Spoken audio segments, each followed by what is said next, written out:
Today we visit ecosystems that experience destruction and renewal.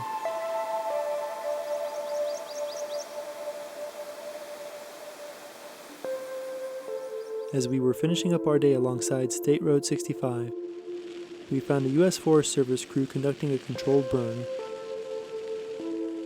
Fire is important to the longleaf pine, wiregrass ecosystem, and also to the quirky little plants that live in the muddy fringes of this ecosystem. I'm talking about carnivorous plants. I started taking pictures of them, and then I wanted to know what they were. And then once I knew what they were, I wanted to know where they grow. And then when I wanted to know where they grow, this was a perfect place. It's not too far from Tallahassee, so I could come down here and look at them. Right now, we're at 117. Okay. And this morning, Eleanor Dietrich put together a self-guided wildflower tour of Liberty County. It's a project that has brought together businesses and community members. Today, Eleanor is joined by Tallahassee artist Helen Dole and FSU biology professor Tom Miller. This is the water that's found inside of the purple pitcher plant leaves. And there's a whole community that then lives inside the leaf, inside that water, a little aquatic community. So these are, one person described these as little swimming pools of death, because the whole community depends upon the insects that are captured by the plant. Kind of like this roadside. I mean, one reason why they think the roadside has a lot of diversity is because it keeps getting disturbed in some way by mowing or fires or whatever. And so it keeps a high diversity because it's constantly kind of being reset to some intermediate state. And so I do experiments on these little communities.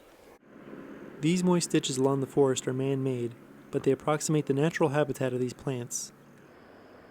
Earlier that morning, we met at TMP Discount Foods on our way into the Apalachicola National Forest. Some of the early explorers in this area said that you could take an area like this and you could just drive a wagon through it, just straight through. Let's see, this area was pretty much cut over in the 20s and 30s, and they took out all the longleaf pine and used it for everything. The Forest Service has since started restoring longleaf and maintaining it with fire. Or this will get choked off by oaks and other trees. We're just going to walk down this road here.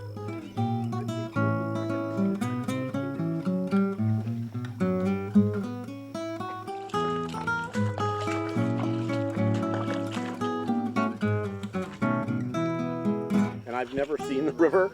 If you'd like to go back there with the snakes, you go right ahead, but I've never seen the river. So when you have two communities, like a forest and a river community, an ecologist calls that area in between them an ecotone. And so where the forest stops and the river begins, that's where you find all these really cool carnivorous plants. You look right along the edge. I don't know if your camera's going to pick it up, but you see all those little drops? Rob, there's a snake right behind you. Be careful. There's a what? Snake. Snake? What kind of snake? Oh, That's a water moccasin, so it's a little one. these plants have evolved many ways to catch prey. The hairs have like a little drop of glue on the top of them. And so any insect that lands on them tends to get stuck in the hairs. They make nectar right on the very, very front of the leaf, and it attracts ants. And so ants fall down into the leaf then and drown in the water. But you see all these downward pointing hairs on this part we call the hood. And so the ants tend to be pushed down towards the water and then fall in the water and then drown. And so it makes nectar along the stem that tends to attract things to go up to this hole where they crawl inside. The best recognized carnivorous plant isn't native to our area, but Dr. Miller took us to a place where it grows locally.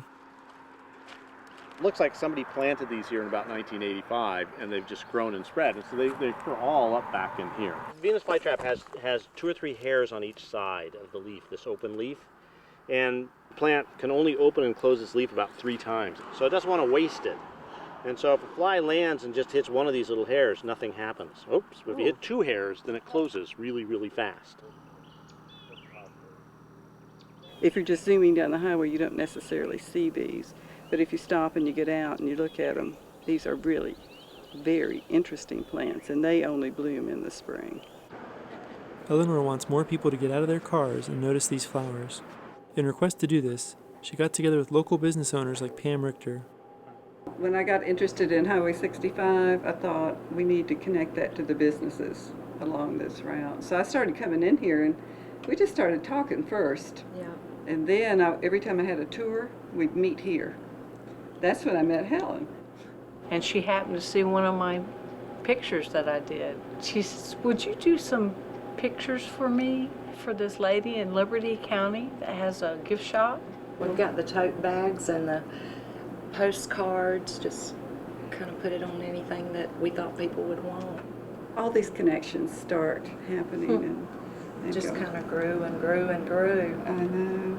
New group of friends, and it's just been great.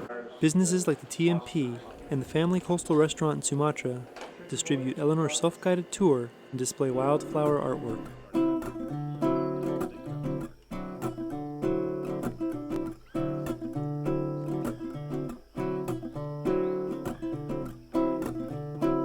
That's one of the most special places around. Gotcha. So, and it's right here in our backyard.